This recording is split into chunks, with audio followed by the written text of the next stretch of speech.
Hello and welcome to Long Beach Lens. I'm your host, Derek J. Simpson, Executive Director of the Long Beach Community Action Partnership. Our first guest is someone you've seen before here on the show. He is the Director of Disaster Preparedness and Emergency Communications for the City of Long Beach. Please join me in welcoming again Reggie Harrison. How you doing, man? Thank you. Great. Good to be back with you. Yeah. I, like many people, were enjoying the 4th of July. And riding my bicycle with my granddaughters, didn't feel the activity that day, but the next day I did feel the earthquake that occurred.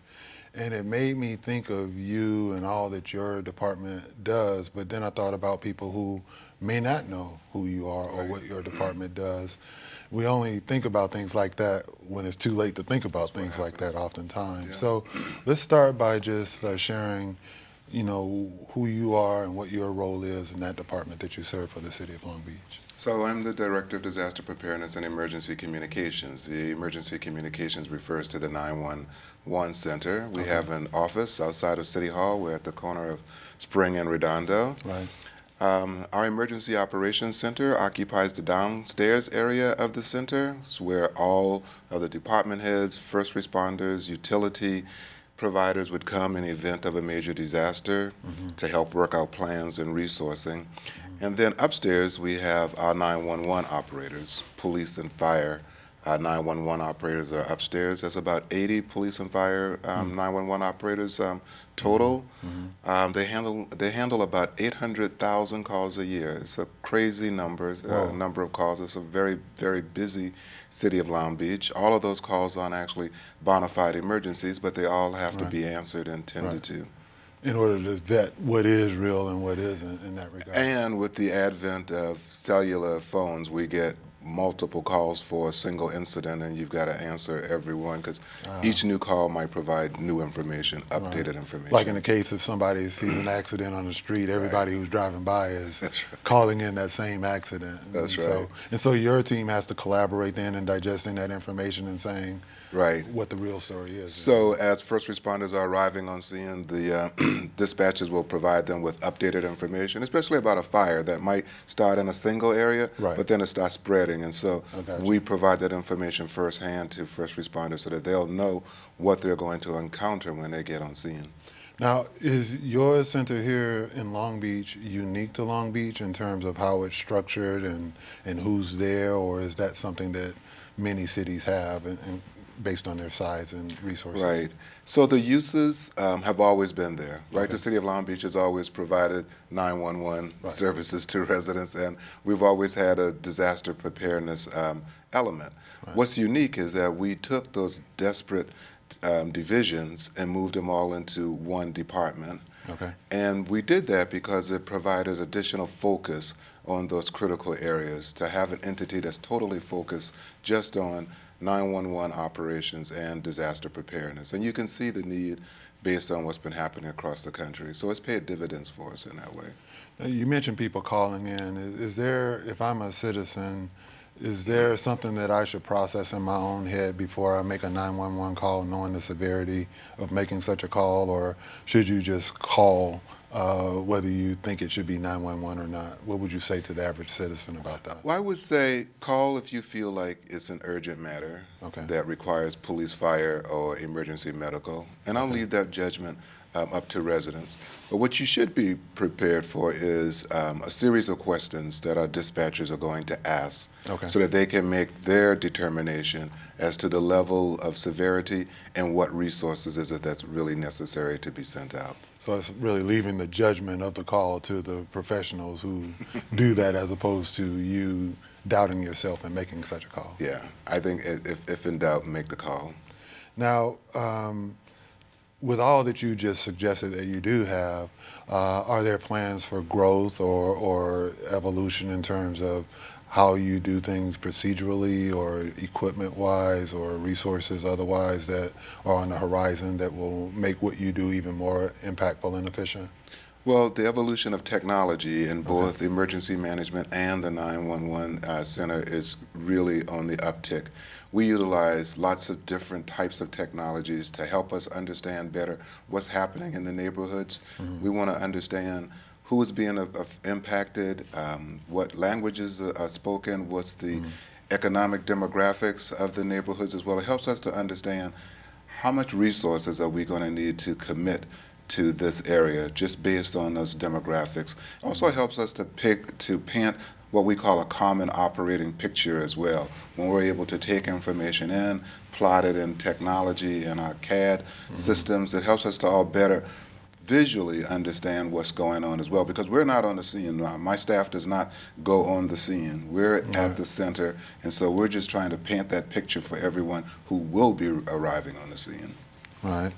Now, when you think about how you impact the city and you talk about people calling in, I would imagine that you have to have myriad languages spoken on your staff, right? I mean, is there a language that you don't have? I'm sure they are, but how diverse, I guess, is the question, is your staff in terms of answering those calls for the different languages that speak here in Long Beach? So fortunately, like most of the departments in the city, we have a very, very diverse city. Okay. But what we also do is we contract with a third-party provider as well that we bring online within seconds, actually, of just notifying the provider that we need someone who speaks French, Vietnamese, whatever the language might be, and almost instantaneously we have another operator on the line through a third-party provider who's able to do make those interpretations for us. So there should be no apprehension about calling in, regardless of who you are. Absolutely not. Whatever language is spoken, we have somebody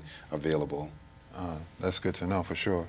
Now, when we were talking before we started, you mentioned a resource entitled Map Your Neighborhood, and tell us what that's about. So Map Your Long Beach Neighborhood is a new program that we're really encouraging neighborhoods to participate in.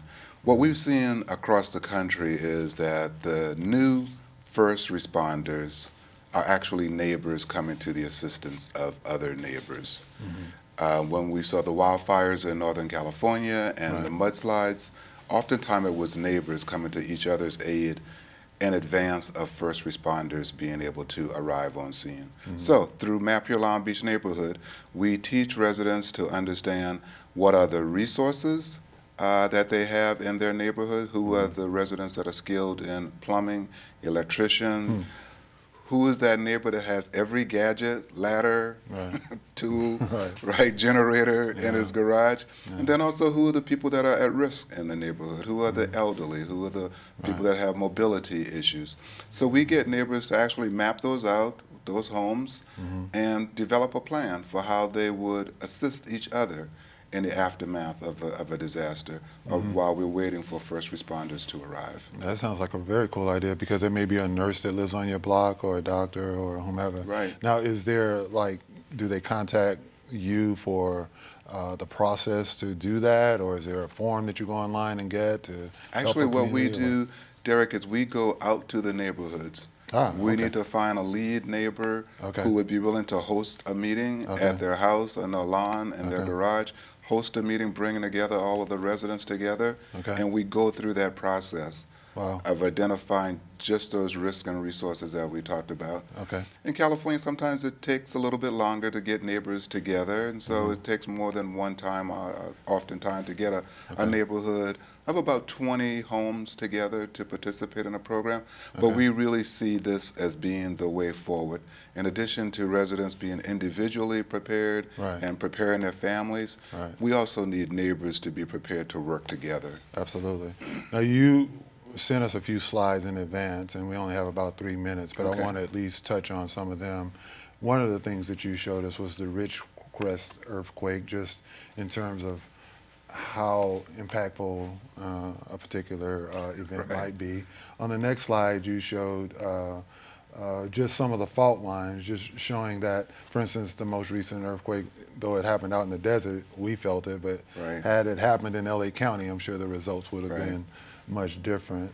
And then we go into the next slide where we talk about what to do in earthquakes. And I know, like, we have some staff here that are new to California, and they didn't know.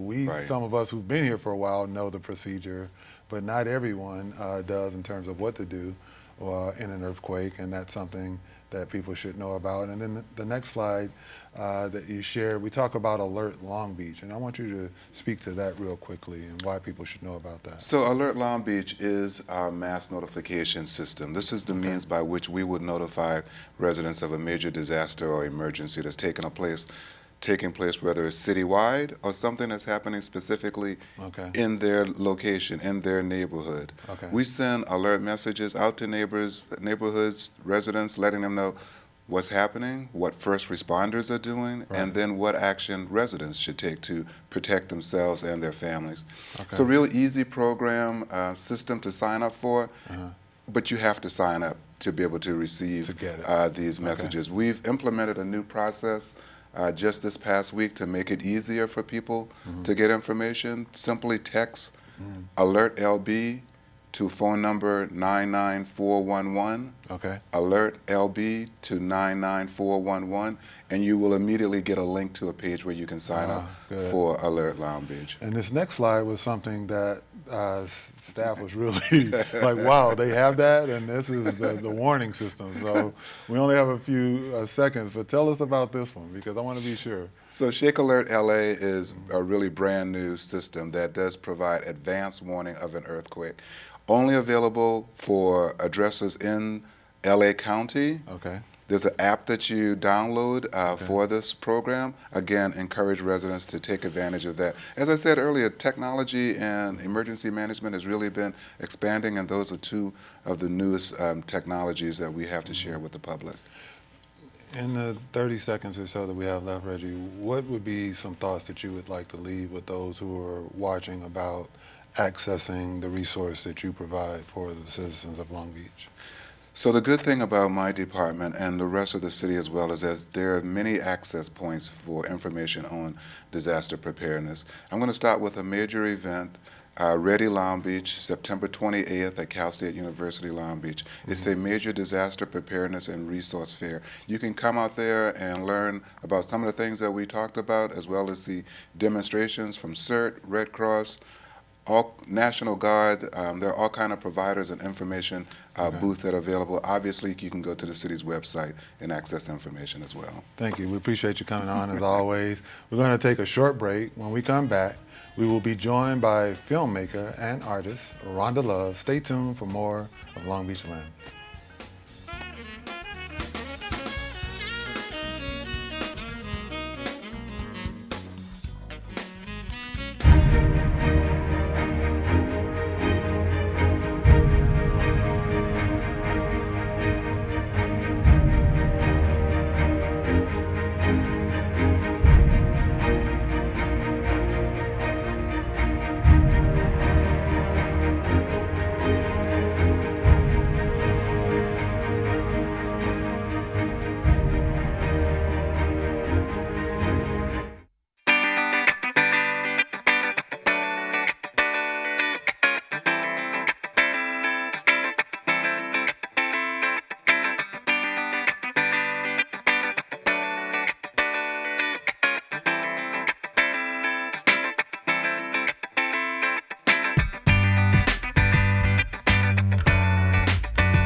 This one's big.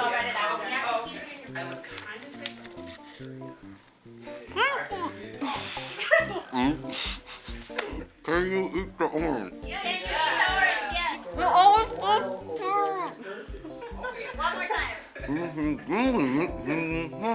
There's a snake in my boot. Oh, marriage!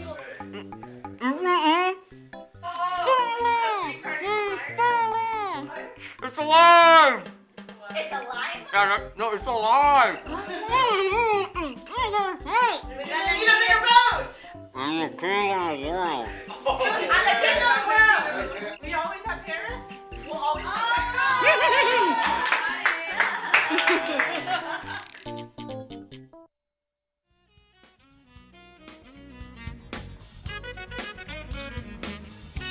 Welcome back. I'm Derek J. Simpson. Our next guest is a filmmaker, an artist, and co-managing director of Dreammaker Studios. Please join me in welcoming Rhonda Love. Got to say, you're also a friend. It's been a pleasure watching you from a distance as you've grown or transitioned. I won't say as much as grown in terms of your career, but when I met you, it was when our current mayor was just coming into office, and you were part of that team. So let's give the viewers some context as to who Rhonda Love is. Okay, wow. Well, thank you for having me. Sure. And so, Rhonda Love, my background is in entertainment management. Right. And for a couple of decades, after graduating from Cal State LA, I worked on the business side of the entertainment industry, working with artists, setting up their brand strategies, negotiating tours, merchandising, production, you name it. And so I had got a little homesick. My family moved here in the 80s, and I said, wow, I haven't had a chance to spend time in my hometown, just, you know, constantly on the go. So I slowed down in like 2007 to spend some time here, and got an opportunity to work at the port to support the Port of Long Beach. And for me, it was a great opportunity to support our city, you know, and so I spent 4 years there working as a backup administrator supporting Stacey Rabaza with then acting executive director Al Morrill. When John Slingeroff came on board, I supported the commissioners there at the port and everything. And from there, in 2014, we got this brand new mayor. And so, and so I got recommended to him. He was looking for a scheduler and executive assistant. Right. And so HR department at City of Long Beach asked me would I interview for it. I did. I was extremely nervous, didn't think I would get it. Right. And we have a photo of the team that we'll show there where you were at ground zero when he was coming in and very dynamic in what he was doing for the city. And what was that? What are some of the thoughts that go through your mind about that experience in terms of your time there and what made you feel great about being a part of that team? That was some of my greatest work because of the experience and being able to literally have a bird's eye view of this amazing city, Long Beach. It gave me a totally different and new perspective on this city. Just kind of seeing the stakeholders, working with the stakeholders, working with our government and the vision that this city has for the city. It was a great experience for me and extremely enlightening. And it just really, it helped me to really embrace what I could bring to the city, help understand and see what I could bring to the city. This is a city that loved the arts. It's all about community. And so that experience was extremely enlightening for me. So you're doing this, you're enjoying it, and then something inside said there was time for a change again. And I know one great thing that I've seen recently was a graduation, but tell us about the transition into what you've done and where you're at now. Yes. So my entire career has been in arts and creativity. And being able to work with public figures and manage entertainment is what allowed me to be considered for working with the mayor as a public figure and being able to, I would tell him, it feels like setting up short little tours for him constantly in terms of his scheduling. So I had years of experience in doing that, and it was an easy transition for me. But at heart, I love arts, I love creativity, and I was just really wanting to return back to doing that work and doing it in this city. So I made the transition, and one of the first things that I did was apply for a scholarship for UCLA for the Entertainment of Business and Management at the Extension program. Because it had been a while since I've been in entertainment, and when I was on that side of the business in terms of film, there wasn't a Hulu or a Netflix or Amazon Prime and all of the landscape had changed. Yes, the landscape completely changed, and so I really wanted to position myself with the tools and the skill set that's needed to come and do a great work and continue to do the work here on the city side, or the community side rather. Right. Now you're into your new venture. And tell us what that is and the impact that you're having locally. Well, so this season of my career, it's really all about taking the body of work that I've been afforded to be able to do and putting it to content through great storytelling. Met a lot of people. Everyone has a story. And so it's funny you say that because I've had to speak at City Council meeting twice in the last couple of weeks, and I started out saying that everyone has a story, and if we just take a moment to think about our own personal stories and tell them in a compelling way, we'd be surprised as to how it touches other people. Yeah. And I hear that's kind of where you're headed with this. Yeah, as well. absolutely. I mean, our stories can impact social change. Right. It could change the directions of people's lives. And so Right. for me, I've been really fortunate to just come across some amazing people with amazing stories. And so I want to just be able to tell those stories locally with our local network, PadNet. And actually, I first met you years ago when PadNet was just starting up on Long Beach and Spring. Right. And I'm quite sure I'm probably at least one of the first 50 to 100 field producers that you guys trained. I remember Harmony back in the days and everything. And so, I think shortly around that time is when I started working with the port and so forth. Gotcha. And so I'm really excited to be picking up the whole filmmaking piece again and working with you guys and just telling some great stories. We have some amazing stories here in Long Beach that I think the world would love to embrace and hear about. So when you look around the crew today, many of these guys are either interns, which we love to have here on our show, and some aren't interns, but they're aspiring to grow in this profession that you've chosen. What would your advice be to those young professionals that are watching, given that you've kind of walked the walk for a good part of your career, to keep the dream and to stay focused? What would your advice be to them? It would be to follow your dreams, to let your passion live. Sometimes life is happening and it takes us in many different directions. Sometimes we may want to be a filmmaker, but right now we need to take that job that pays the bills or take care of our families or our children. But even in that, always find some kind of place in your heart and your time in your life to take a little time to cultivate those dreams. Everything has seasons, and so if you continue to do that, that season will eventually come or have its opportunity. And the one thing that you can't sleep at night or keeps you up at night, or that it's just a passion for you, that's probably where you're going to generate the most opportunities for yourself, because passion draws. And when people see that you're passionate about something, it becomes infectious, and the world responds to your passion. So I would say whatever it is that you're passionate about, you may be in school right now, you may have to take the jobs, that you don't really want right now, but never ever put your passion down, always follow your dreams, and it'll draw what you need eventually.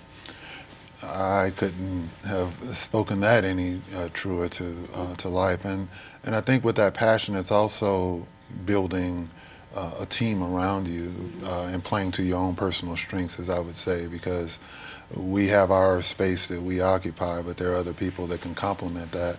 I know for you, you have Greg Johnson of KJLH who's worked with you. But tell us about the team and some of the people that work with you to help you achieve your goal and why that's important to you. Okay, so last year, 2018, we founded Dream Creator Studios, which is a digital media startup company located in the East Village Arts District. And as fate would have it, Greg Johnson, who had been the marketing director for Stevie Wonder's KJLH, was retiring after 20 plus years. Right. And so he had been coming to Long Beach and just doing a lot of things in the 6th District, the King Day Parade and so forth. Right. And so it was just a great opportunity for us to connect and build this amazing media company. So we produce content. A lot of the content, he oversees the managing of it, sales and the marketing and so forth. So it's just been a great team. And with that, we've been able to partner with the Arts Council of Long Beach. We've been able to partner with Pacific Gateway for our interns. ICT, we did a marketing partnership with the Opera and the Central Park 5, which just premiered. It was an amazing event. But we were able to come on with Greg leading the marketing for that. And so he just brings an incredible wealth of knowledge and talent to the city of Long Beach, and we're happy to have him on board with us. So what's next, Rhonda? We only have a minute or less, but for you, in terms of your vision for how you tell the stories that are important to Long Beach, what's your vision going forward? My vision going forward is really to be able to tell some great stories here. We have amazing stories and experiences here that haven't been told, that need to be told. I was meeting with one of my partners, Black Magic Design. You guys are familiar with Black Magic Design. I was meeting with them. And don't say that loud. They'll want me to go out and buy it. You should. Yeah. It's great products. No, Jesus. I shouldn't say that. But I was meeting with them on Tuesday, and we were talking about Long Beach, and he had been here for the public broadcasting conference that was held down at the Maya. But he was talking about the company loves Long Beach, and they try to come every chance they get an opportunity, and that it's an extremely understated city.